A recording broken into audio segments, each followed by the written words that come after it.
ವೀಕ್ಷಕರೇ ನಮಸ್ಕಾರ. ನಾನು ನಿಮ್ಮ ರಾಕೇಶ್ ಆರುಂಡಿ. 5 ವರ್ಷದ ಪುಟ್ಟ ಬಾಲಕಿ, ಏನೂ ಅರಿಯದ ಕಂದಮ್ಮ ಅಂದರೆ ತಪ್ಪಾಗಲಿಕ್ಕಿಲ್ಲ. ಈ CCTV ದೃಶ್ಯಗಳನ್ನು ನೀವು ಗಮನಿಸ್ತಾ ಇದ್ದೀರಾ.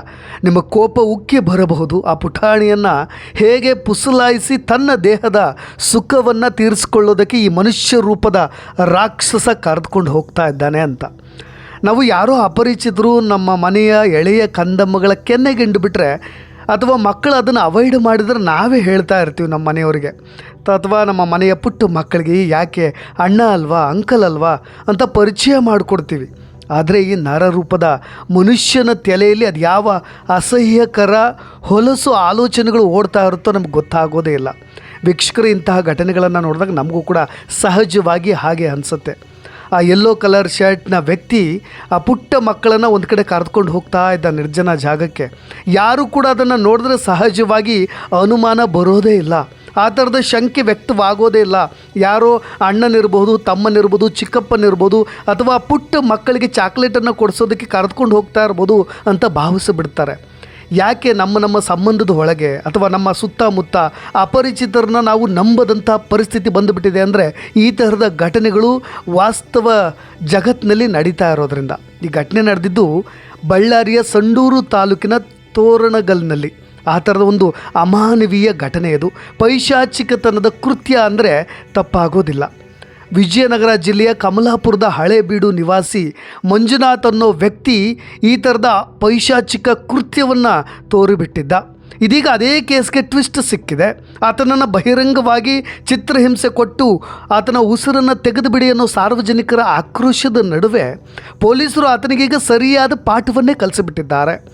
ಆ ಪುಟ್ಟ ಬಾಲಕಿಯ ಮೇಲೆ ದೇಹದ ತೃಷಿಯನ್ನು ತೀರಿಸ್ಕೊಳ್ಳಿಕ್ಕೆ ಆ ಮಂಜುನಾಥ್ ಪ್ರಯತ್ನ ಪಟ್ಟಿದ್ನಲ್ವ, ಅದಕ್ಕೀಗ ಪೊಲೀಸರು ತಮ್ಮ ಜೇಬ್ನಲ್ಲಿದ್ದಂಥ ಪಿಸ್ತೂಲ್ ಮೂಲಕವೇ ಉತ್ತರವನ್ನು ಕೊಟ್ಟು ಬಿಟ್ಟಿದ್ದಾರೆ. ವೀಕ್ಷಕರೇ, ಆರಂಭದಲ್ಲಿ ಈ ಘಟನೆಯ ಕುರಿತಾದಂಥ ಒಂದಿಷ್ಟು ವಿವರಗಳನ್ನು ಕೊಟ್ಟು ಆ ಪೊಲೀಸರ ಕ್ರಮದ ಬಗ್ಗೆ ನಾನು ಹೇಳ್ತಾ ಹೋಗ್ತೀನಿ. ಕಾರ್ಖಾನೆಯೊಂದರಲ್ಲಿ ಕೆಲಸ ಮಾಡಬೇಕು ಅಂತ ಭಾಳಷ್ಟು ನಿರೀಕ್ಷೆಗಳನ್ನು ಇಟ್ಕೊಂಡು, ಕನಸುಗಳನ್ನು ಇಟ್ಕೊಂಡು ಇದೇ ಉತ್ತರ ಭಾರತದ ಜಾರ್ಖಂಡ್ ಮೂಲದಿಂದ ಈ ಬಳ್ಳಾರಿಯ ತೋರಣಗಲ್ಲಿಗೆ ಬಂದು ಈ ದಂಪತಿ ನೆಲೆಸಿತ್ತು. ಅವರಿಗೊಂದು ಪುಟ್ಟ ಮಗು ಕೂಡ, 5 ವರ್ಷದ ಪುಟ್ಟ ಬಾಲಕಿ. ಸೋಮವಾರ ಅಂದರೆ ನಿಮಗೆಲ್ಲ ಗೊತ್ತಿರಬಹುದು, 13/1/2025 ಸೋಮವಾರ ಸಂಜೆ 5 ಗಂಟೆ ಸುಮಾರಿಗೆ ಇದೇ ತೋರಣಗಲ್ಲು ರೈಲ್ವೆ ನಿಲ್ದಾಣದ ಬಳಿ ವಠಾರದಲ್ಲಿ ಮಕ್ಕಳೊಂದಿಗೆ ಆಟವಾಡ್ತಾ ಇತ್ತು ಆ ಪುಟ್ಟ ಬಾಲಕಿ. ಆ ಮಗುವನ್ನು ಈ ಚಾಕ್ಲೇಟ್ ಕೊಡಿಸ್ತೀನಿ, ಜ್ಯೂಸ್ ಆಸೆಯನ್ನು ತೋರಿಸಿ ನಿನಗೆ ಜ್ಯೂಸ್ ಕೊಡಿಸ್ತೀನಿ ಅಂತ ಹೇಳಿ ಅದೇ ಜಾಗದಲ್ಲಿದ್ದಂಥ ವಿಜಯಲಕ್ಷ್ಮಿ ಚಿತ್ರಮಂದಿರ ಇತ್ತಲ್ವ, ಅದರ ಕಾಂಪೌಂಡ್ ಪಕ್ಕ ಪಾಳು ಬಿದ್ದಿರತಕ್ಕಂಥ ರೂಮ್ಗಳಿಗೆ ಈ ಒಬ್ಬ ಮೃಗ ರೀತಿಯ ವ್ಯಕ್ತಿ ಈ ಮಂಜುನಾಥ್ 3ನೇ ಕಟ್ಟಡಕ್ಕೆ ಕರೆದುಕೊಂಡು ಹೋಗ್ತಾನೆ. ಆಕೆಯನ್ನು ಪುಸಲಾಯಿಸಿ ಕರೆದುಕೊಂಡೋಗಿದ್ದಂಥ ಈ ದುಷ್ಕರ್ಮಿ ಆಕೆಯ ಮೇಲೆ ದೌರ್ಜನ್ಯವನ್ನು ಎಸಗಿಬಿಡ್ತಾನೆ. ಯಾರು ಕೂಡ ಸಹಿಸಿಕೊಳ್ಳಲು ಅಸಾಧ್ಯ. 5 ವರ್ಷದ ಪುಟ್ಟ ಬಾಲಕಿ ಅಂದರೆ ಏನೂ ಅರಿಯದ ಕನ್ನಮ್ಮ, ಅದಕ್ಕೆ ಏನೂ ಗೊತ್ತಿರೋದಿಲ್ಲ. ಏನು ಮಾಡ್ತಾ ಇದ್ದಾನೆ ಇವನು, ಯಾಕೆ ಈ ರೀತಿಯಾಗಿ ಆಗ್ತಾ ಇದೆ, ಏನು ನಡೀತಾ ಇದೆ ಅನ್ನೋ ಯಾವ ರೀತಿಯಾದಂಥ ಅರಿವು ಕೂಡ ಹೋಗೋದಿಲ್ಲ. ಕೆಲವೊಂದು ಬಾರಿ ಆ ಪುಟ್ಟ ಮಕ್ಕಳ ಪ್ರಾಣ ಪಕ್ಷಿಯು ಹಾರಿ ಹೋಗಿಬಿಡುವಂತಹ ಸನ್ನಿವೇಶವೂ ಕೂಡ ಇರುತ್ತೆ. ಅದೃಷ್ಟವಶಾತ್ ಈ ಪುಟ್ಟ ಬಾಲಕಿ ಈಗ ಬದುಕುಳಿದಿದ್ದಾಳೆ. ಆ ಭಗವಂತನ ಕೃಪೆ ಅಂತ ನಾವೆಲ್ಲರೂ ಕೂಡ ಭಾವಿಸಬೇಕು. ತದನಂತರ ಈತ ತನ್ನ ದೇಹದ ತೃಷಿಯನ್ನು ತೀರಿಸ್ಕೊಂಡು ಅದಾದ ನಂತರ ಆ ಪುಟ್ಟ ಬಾಲಕಿನ ಅಲ್ಲೇ ಹೊರಗಡೆ ಬಿಟ್ಟು ಹೋಗಿ ಹೊರಗೆ ಹೋಗಿಬಿಟ್ಟಿರ್ತಾನೆ, ತಪ್ಪಿಸ್ಕೊಂಡು ಬಿಟ್ಟಿರ್ತಾನೆ, ಪರಾರಿ ಆಗಿಬಿಡ್ತಾನೆ. ಅದಾದ ನಂತರ ಮಗುವಿನ ಅಳುವನ್ನು ಕೇಳಿ ಆ ಮಗುವನ್ನು ರಕ್ಷಣೆ ಮಾಡಲಾಗಿರುತ್ತೆ. ವೀಕ್ಷಕರೇ, ಅದಾದ ನಂತರ ಆ ಲೈಂಗಿಕ ದಾಳಿ ಇದೆಯಲ್ಲ, ಆ ಮಗುವಿಗೆ ಆಂತರಿಕ ಗಾಯಗಳಾಗಿರುತ್ತೆ. ಅದನ್ನು ನಾನು ಎಕ್ಸ್ಪ್ಲೇನ್ ಮಾಡಲಿಕ್ಕೂ ಹೋಗೋದಿಲ್ಲ. ರಕ್ತಸ್ರಾವ ಈ ಥರದ್ದೆಲ್ಲ ಆಗಿಬಿಟ್ಟಿರುತ್ತೆ. ತಕ್ಷಣಕ್ಕೆ ಆ ಮಗುವನ್ನು ಬಳ್ಳಾರಿ ಸರ್ಕಾರಿ ಆರೋಗ್ಯ ಆಸ್ಪತ್ರೆಗೆ ಕರ್ಕೊಂಡೋಗಿ ದಾಖಲು ಮಾಡ್ತಾರೆ. ಸೋಮವಾರ ರಾತ್ರಿಯ ಮಗುವಿಗೆ ಶಸ್ತ್ರಚಿಕಿತ್ಸೆ ಕೂಡ ನೆರವೇರಿಸಲಾಗುತ್ತೆ. ಅದೃಷ್ಟವಶಾತ್ ಆ ಭಗವಂತನ ಕೃಪೆಯಿಂದಾಗಿ ಆ ಮಗು ಅಪಾಯದಿಂದ ಪಾರಾಗುತ್ತೆ.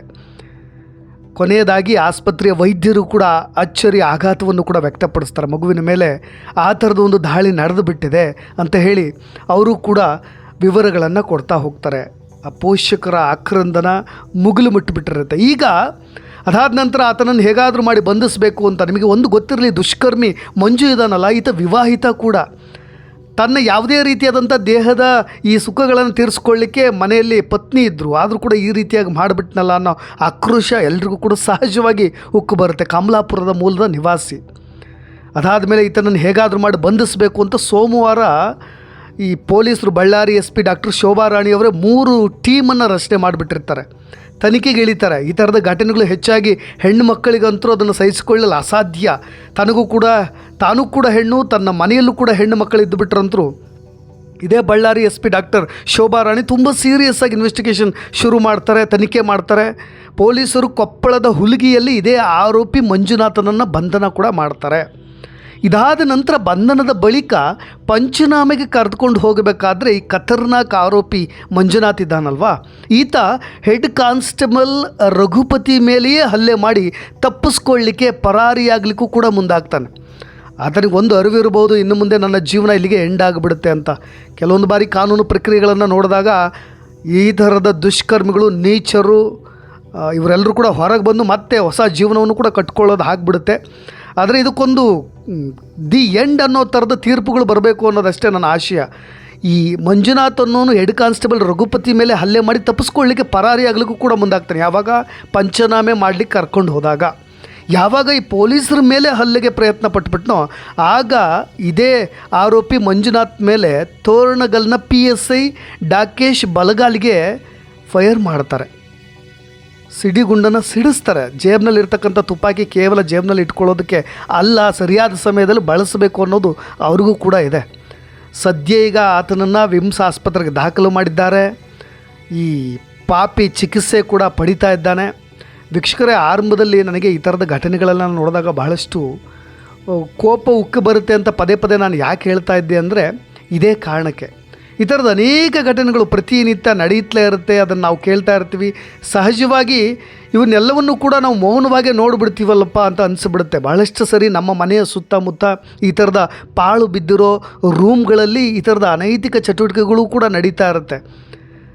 ಕೂಡಲೇ ಅಥವಾ ಮನೆಯ ಅಕ್ಕಪಕ್ಕ ಮಕ್ಕಳು ಆಟ ಆಡ್ತಾ ಇದ್ದರೆ, ಈ ಥರದ ಜಾಗಗಳಿದ್ದರೆ, ಅಥವಾ ಇನ್ಯಾರೋ ಪುಸಲಾಯಿಸಿ ಈ ಥರ ಕರೆದುಕೊಂಡು ಹೋಗ್ತಾ ಇದ್ರೆ, ಯಾರೇ ಆಗಿರಲಿ ಅಥವಾ ಪರಿಚಿತ ಅಲ್ಲದೇ ಅವರಾಗಿರಲಿ, ಅವ್ರನ್ನ ಪ್ರಶ್ನೆ ಮಾಡಿ ಕೇಳಿ, ಯಾರು ನೀವು, ಏನು ಅಂತ.